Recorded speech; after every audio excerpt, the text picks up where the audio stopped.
Hey guys, welcome back to another episode of Flat Earth and Coffee. I'm your host, Bobby Thompson, and in this episode, we're going to be talking about all of the many statistical impossibilities that make the heliocentric model impossible. So let's jump right in. The first thing I want to talk about is the second law of thermodynamics, which states as one goes forward in time, the net entropy, or the degree of disorder or chaos, of any isolated or closed system will always increase, or at least stay the same. So in essence, time tends towards chaos or disorder. Now let's look at our first statistical impossibility, which is the impossible timing of the sun, which I call the celestial Rolex or the celestial clock. There are 86,400 seconds in a day, right? In a geocentric model, it is the sun completing a circuit above the flat Earth, which gives us a solar day, right? Which is 86,400 seconds. And I want to talk about how accurate that 86,400 seconds is. Let's compare that to an atomic clock. According to popular mechanics, an atomic clock loses a second only once every several billion to 1 trillion years. Wow, man, that is like, there's nothing on Earth that accurate. An atomic clock, 1 second in a trillion years. According to Time and Date, an atomic clock can deviate 1 second in 100 million years. These are inconceivable ratios. What about NIST, National Institute of Standards and Technology, accurate to within 1/15 billionth of a second per year? These are, so what these should be, first off, if you ever read something like that and believed it, you don't have a scientific mind. All of that is bullshit. Why is it bullshit? Because how can you make a claim like that without a source to compare it to? So what are you comparing your atomic clock to? Are you comparing it to a Rolex? Are you comparing it to a Timex, to a Casio, to some digital clock? What are you going to compare it to make that claim? How can you quantify that? You can't. But every timepiece in the world is compared to the sky. That is, the sky is what dictates time. Does man dictate time, or does the celestial clock dictate time? I say it's the celestial clock, right? There's nothing more accurate than that. And apparently it's so accurate that atomic clocks can be within a 15 billionth of a second per year. Wow. Now, there are testaments to that accuracy. One of those is Konark Temple in India, which is a megalithic site that has several sundials, and it's claimed to have been built in 1250 AD, which would make it about 774 years old. Still accurate to the minute. Let's watch this video. Okay, so I just put finger in axle, but my shadow is there. 6, 7:39, 10:30. So cross the 10:30. So now time is 11 plus some 10. 11:10 होगा. Now there are many other videos of Konark Temple. You can just YouTube or any video site and check out Konark Temple, and you'll see them using this sundial to tell the time, and then they'll ask the crowd, hey, what time is it? And someone will look at their watch, and it's accurate to the minute. If you'll see if you watch that this wheel has a number of beads that go around it. Each bead represents 3 minutes, and the beads are big enough that you can break the bead into thirds. So still accurate to the minute, 774 years later. Now, what about Anthem Veterans Memorial in Anthem, Arizona? Every day at 11:11 a.m., it casts this image onto the ground, and it's perpetual, right? So that testifies to the timing of the sun. The sun maintains a perfect circuit perpetually. That's impossible. No explosion can create that. But what about the movement of the luminaries, right? Well, if we do a time lapse of the pole star or Polaris in the north, and we just leave the camera there, and this long exposure will yield this photo right here, which is concentric circles. So we can't see any movement of the stars. And just to drive that home, there was a monument called the Georgia Guidestones, which was destroyed in July 26th of 2022. And it had this hole drilled in one of the monuments in one of the stone structures. You could look through that hole and see Polaris every night of the year, as long as that thing was there. It was destroyed by someone, nobody knows who, but maybe that's the reason it was destroyed. Maybe word was starting to get out. But let's talk about the relationship of the luminaries now, not the concentric circles, which is one impossibility, another impossibility, which is the lack of parallax. So what is parallax? This is parallax. Parallax is when you see an object in a foreground as you're moving, move past the object in the background. That's what you'd expect to see if we watch Star Wars, Star Trek, Lost in Space, Buck Rogers, whatever sci-fi film we're watching. We expect to see this. Our brain tells us we should. But what do we get rocketing to the cosmos at 1.2 million miles an hour? We get this. We get stars locked in relationship to each other that instead turn as a whole unit, almost like a firmament. So we don't observe parallax. What about the patterns that we've observed, aka constellations? Well, I added this because of the first line. A constellation is an area of the celestial sphere in which a group of visible stars forms a perceived pattern or outline. I like that they use celestial sphere, right? We believe in a hemispherical dome or a half sphere. And what's the irony that if you go to, one way you can study the stars or see different depictions of them is to go to a planetarium. And what is it? It's a hemispherical dome. What do the constellations ever change? As long as we've observed the constellations, they have never ever changed. And why? Because the stars are so incredibly far from us, right? It's always too far or too big or too heavy. There's always some excuse of why we can't observe it, right? Why we can't, why it's immeasurable. So here we are, doing, rotating at 1,000 miles an hour and orbiting at 66,000 miles an hour and rocketing at, 500,000 miles an hour. And we have all these different trajectories and orbits and spins, but nothing moves. Nothing moves. None of these luminaries change in relationship to each other. What about, here's another statistical impossibility, the size of the sun and moon in relationship to each other? Well, science will tell you that the sun is 400 times bigger than the moon, but it just happens to be 400 times farther away. What are those odds that it's 400 times bigger? Not 401, not 389, but 400 times farther away. That is impossible, right? But you have to believe that. And that is science. That's why I added this slide, because that is what physics teaches, right? As it happens, even though the moon is 400 times smaller than the sun, it's also about 400 times closer. Now, they just did the inverse explanation of that, but stating the same exact thing. And that is how we can get this, a solar eclipse, when the moon supposedly passes in front of the sun, and we see this blackout of the sun that is perfect, right? In their dimensions, they are the same size. Yet one is 400 times bigger, or maybe, just maybe, they're the same size. What about a Saros cycle? I think that's statistically impossible. So easy, a Babylonian can do it. A Saros cycle is an 18-year cycle which has continued perpetually since being discovered by the Babylonians. Right? This is, you can see that you can look this up. This is from Encyclopedia Britannica, but NASA has articles on it as well. You can still use a Saros cycle today. They are still accurate. This was, the Babylonians are credited with it going back to 500 BC, which would make it about 2,520 years old.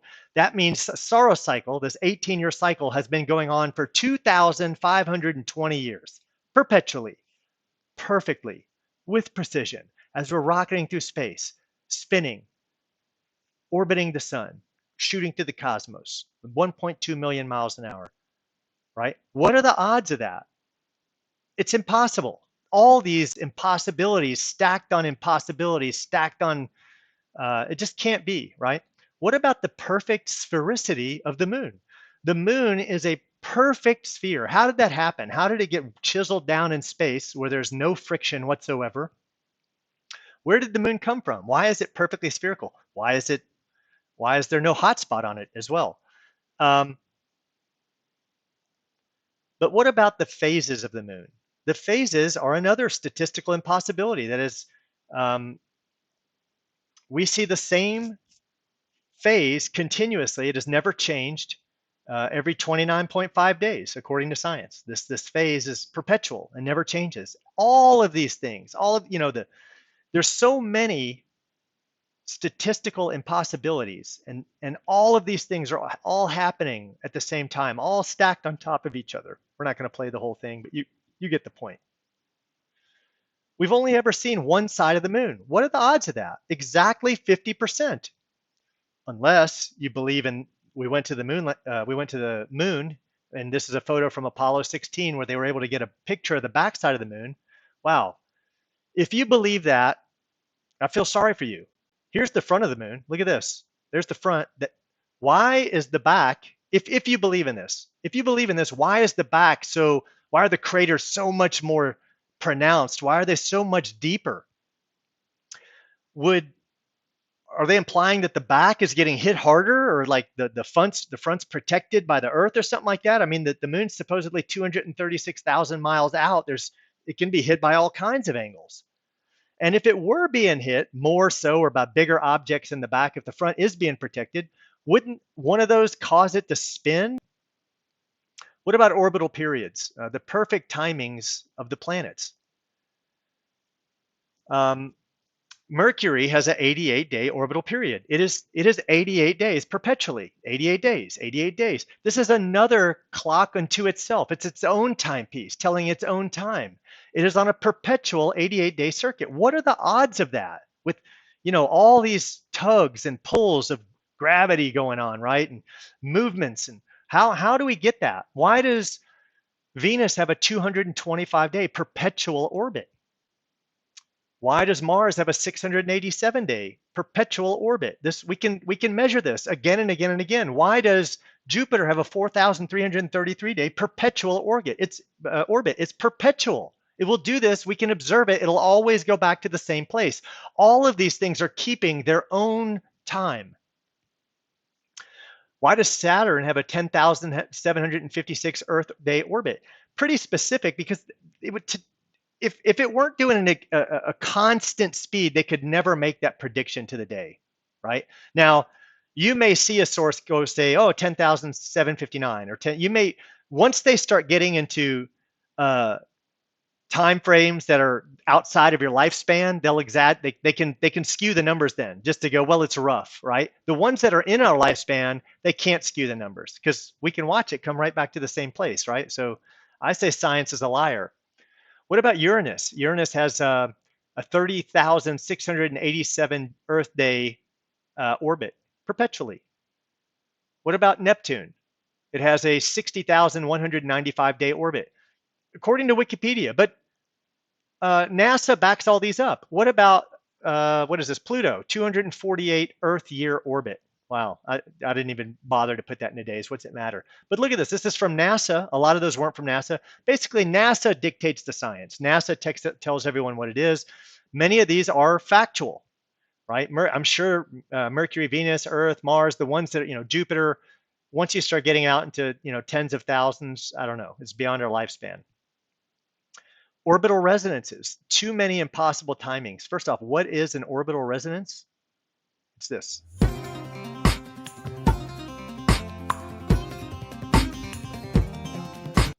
Now, orbital resonances, there's many different types of resonances. In science, they only call something an orbital resonance if the integers are whole and if they meet on the exact same axis again and again, which is like, to me, there's no odds. There are no odds. It's impossible to do this perpetually. And we do see this with multiple systems in the sky. It's observable from Earth. Multiple systems in the sky having these perpetual resonances. And here we are, just another, this is an actual orbital resonance. This is Jupiter with going from the inside out, Io, Europa, and Ganymede.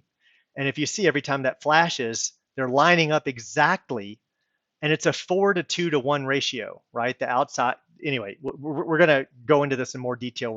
I have a slide just on Jupiter later.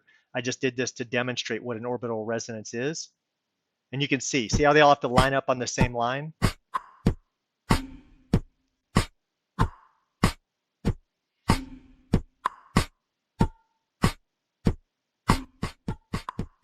All right, you get the point, right? We don't have to drone it out. My point is they only consider it an orbital resonance if it does it on the same, and they did that to hide the fact that there's even more resonances, even more. They don't when it's not a whole number, they don't call it an orbital resonance. If it's, we'll get into that. Now, what about, does Mercury have an orbital resonance? Yes, for every 2 orbits of Mercury around the sun, it rotates 3 times. There are different types of resonances. This is called a spin orbit resonance, which is just as crazy. And here's a graphic of that, sped up for brevity's sake. And you'll see that for every 3 rotations, there are 2 orbits perpetually. Exactly. It's going to do this forever. We can observe this in the sky. Now, what about Venus? Does Venus have an orbital resonance? Well, supposedly, according to science, that with Earth, it has a 13-to-8 mean motion resonance. When it's mean, it means it's exact, right? And you can read about that in the little black bar. But let's look at that. What does it look like? Well, it means if we look up, you can represent that these resonances will show up as geometric patterns. So if we look at Venus transiting our sky from Earth, we'll see Venus make this pattern in the sky. And there's something called well, if we come to Jupiter, it makes what's called a Laplace resonance. It's a 3-body resonance with a 1, 2, 4 orbital period. I could only find one Laplace resonance. I don't know if there's others. This article from, I didn't put where it's from, but it said a Laplace resonance occurs when 3 or more orbiting bodies have a simple integer ratio between their orbital periods. For example, Jupiter's moons Ganymede, Europa, and Io are in a 1, 2, 4. Now, just having a 1, 2 is already crazy. But now you've gone 1, 2, 4. It's perfection on top of perfection on top of perfection. Let's look at that. Let's look what this looks like. Do you see? They have to line up on the same line, and there's 3 of them with perfect resonances amongst all 3 of them. I mean, this is called a Laplace resonance, and it's absolutely crazy that we can observe this in our sky. So it's like another clock unto itself, another perfect harmony. And this coming from space.fandom.com, no explanation has been found for the contrast between the satellite systems of Jupiter and Saturn, in both which the majority of major moons, 3 of Jupiter's and 4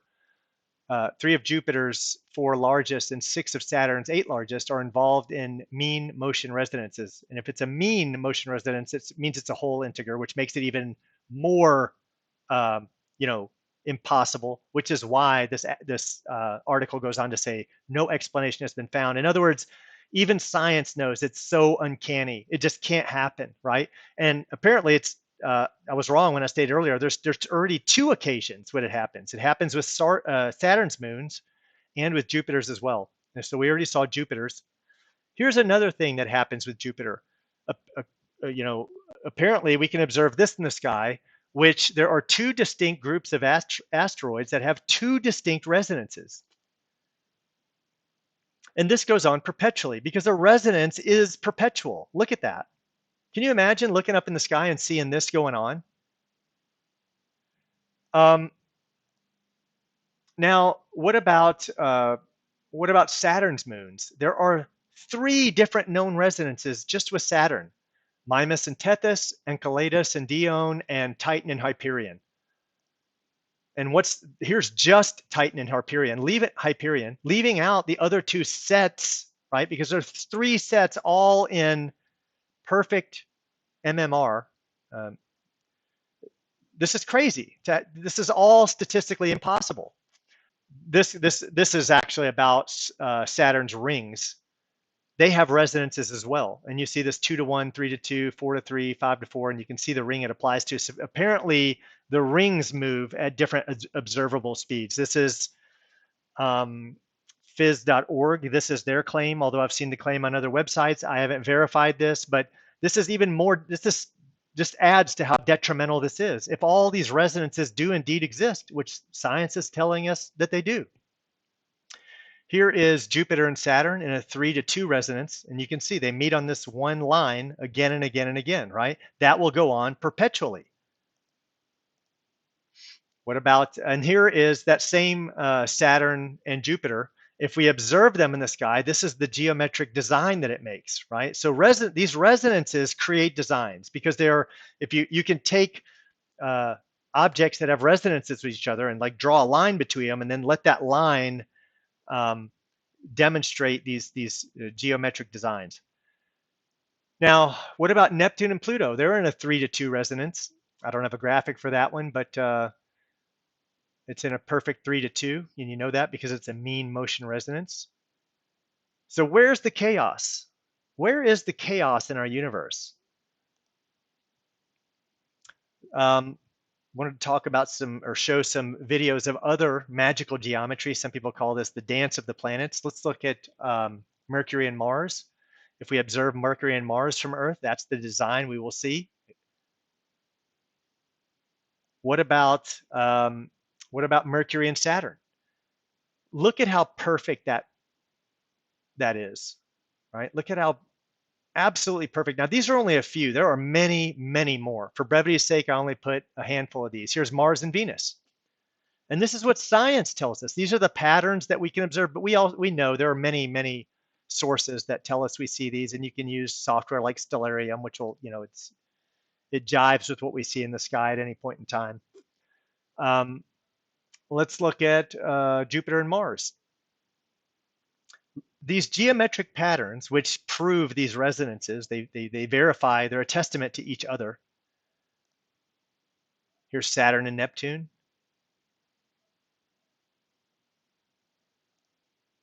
Okay, my PowerPoint crashed, interesting. So here we are back with, here's Saturn and Neptune. And again, this is perpetual. This will go on, this pattern will draw itself again and again and again. Here we have Uranus and Mars.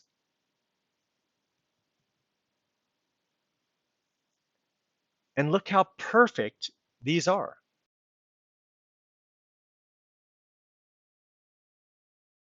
What about Neptune and Mars?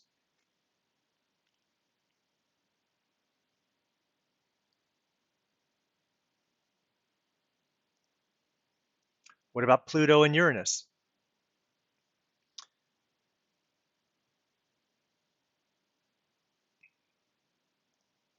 What about Pluto and Neptune? It's an interesting symmetrical design. It is symmetrical in one sense, top to bottom, right? So all of these motions not only violate the second law of thermodynamics and all statistical probabilities, but also the theory of gravity. And let me show you what I mean. There is something, if you're not familiar with, called the classic three-body problem, or just the three-body problem. But the world's largest astronomy museum in China was inspired by the classic three-body problem. So what is that problem? Well, in astronomy, the problem of determining the motion of three celestial bodies moving under no influence other than that of their mutual gravitation. No, we can take this word general out. There's no solution of this problem, or a more general problem involving more than three bodies is possible, as the motion of the bodies quickly become chaotic. Anytime you take three or more bodies in a system, we can say a solar system, any gravitational system, any system that would depend on gravity, you can only make any type of system work that has two bodies. So you can take a massive, if you make a center object massive enough, and you put a tiny satellite around it, you can get a perpetual orbit. But the moment you put a third body on it, it quickly goes to chaos. So our solar system, as with any gravitational system you can observe in the sky, as many of those resonances would be, they're all impossible. There's no mathematical equation that we can put together that can create those, which is why we had to throw out Newtonian gravity, right? Which is why we have Einsteinian gravity, where gravity is no longer a force, and now we invoke this this fabric of space that bends and warps. So for those people who still think gravity is mass attracting mass, that's already been disproven, right? And we know that because of the three-body problem. There is no solution. There's no mathematical formula we can put into a computer, which if gravity were real, we would be able to do that. But we can't do that and have our soul, which is why we have this magic matter that acts like a little, a little fairy that pushes on planets and holds them in place, that we can't explain why it does that. And I just wanted to close. In closing, I wanted to say there is a creator. Seek the creator and you will find the creator. You will see it is evident that he has put his signature on everything. And I wanted to play this last slide. It only takes a second. These are all, things in nature out there. These are real. I've added where I could find them the scientific names and their common names. But how can you not believe there's a creator? How can you think that these things can just create themselves and mimic life so perfectly? It's almost like nature's looking back at us.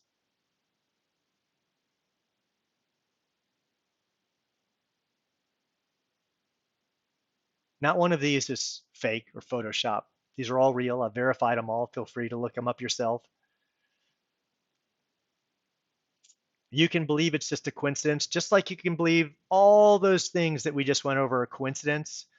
There are too many impossibilities. One of those, just one, just the distance from the, the distance and sizes in relationship to the sun and moon, it's already impossible. Couldn't happen. All of these things stacked on top of each other. There's no possible way.